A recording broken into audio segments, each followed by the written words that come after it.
Eye-opener. What democracy? If Americans live in a democratic system, why then do they bend to the will of others for almost a quarter or 25% of their most productive years? For those who doubt this claim, here is the simple math as proof. A full-time employee works 40 hours per week. Every week consists of a total of 168 hours. That's 24 hours per day times 7 days, which as stated equals 168 hours.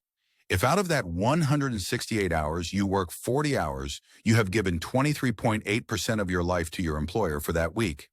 As an employee, you have worked those hours doing the bidding of your employer or boss.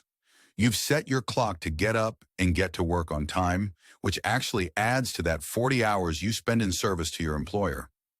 Let's add 1 hour to get ready and travel to work per weekday, bringing the total of that 40-hour week to 45 hours. And then there is the travel time it takes for you to get home. Let's just exclude that though, because technically you're now on your own time. Notwithstanding the after-work hours, emails, texts, and phone calls, which by the way come out of your pocket more often these days. For even if your cellular and data plans are unlimited, you are paying for that electronic leash. So let's stick with 45 hours as the amount of time you dedicate to making someone else's life better. That brings the total percentage of time given to your boss up to 26.7% of the time you live under a literal dictatorship. Dictatorship is not hyperbole, as you must get up to arrive to work at the time designated by your employer. You must then do what your boss tells you to do and do it in the manner that they dictate. And though mandated by law you get to eat, even this is out of your control. Just think, if it were up to you, would you limit your lunch to 30 minutes or even 1 hour? So you see, you spend more than a quarter of the best years of your life in service of others. Is this something you would vote for if given the choice? This, however, is not a choice offered under capitalism. At least not the capitalism as experienced by most of those living in a capitalistic economic system. I say most because there is a corporate structure that also adheres to the main tenet of democracy.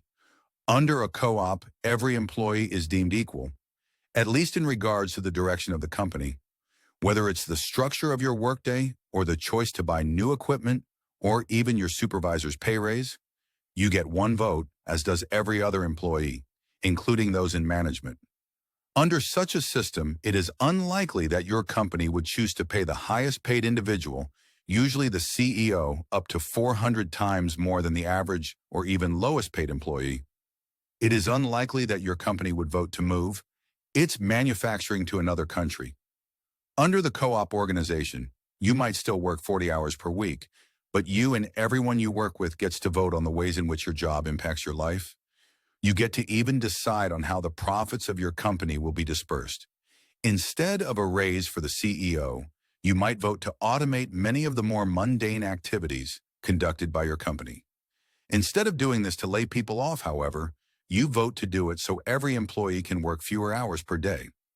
Imagine that instead of your CEO getting a few million in yearly bonuses, your company buys robots so your workday is shortened while your pay remains the same. So instead of 40 hours, you now only work 30 hours per week, but bring home 40 hours worth of pay. You're now down to dedicating only 17.857% of your best years to work, and you live under a much more democratic structure, one under which you have more choice, more security, and more freedom. If you like the videos here and would like to see more, let your friends and family know about this website called Mike's Sons Entertainment on YouTube. There are plenty of blogs, news, and websites reporting and complaining about our leaders and their failures. How many, however, are offering or even pointing to any solutions? The book Solutions, Enough Complaining, Let's Fix America by Chris Osman does, and it can be found on Amazon or at www.mikesonsentertainment.com. To find out other ways you're being screwed by your current leaders, check out the posts on this blog daily. Learn about the biggest and worst issues that America and its people face today. You can also check into this blog daily to hear about those issues that America and its people will face in the near and distant future. If, however, you would like to discover possible solutions to either mitigate the worst impacts of these issues or solutions to avoid them altogether, keep listening. The problems we face are not as complicated as so many leaders and news reports claim. They are man-made and are only claimed as complicated so those who are responsible can maintain control. For example, there is a persistent argument that moving government is like turning a cruise ship around.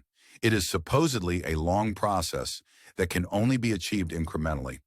While this may be true for laws and policies that benefit the majority of Americans, it does not seem to be so for that smallest of American minorities.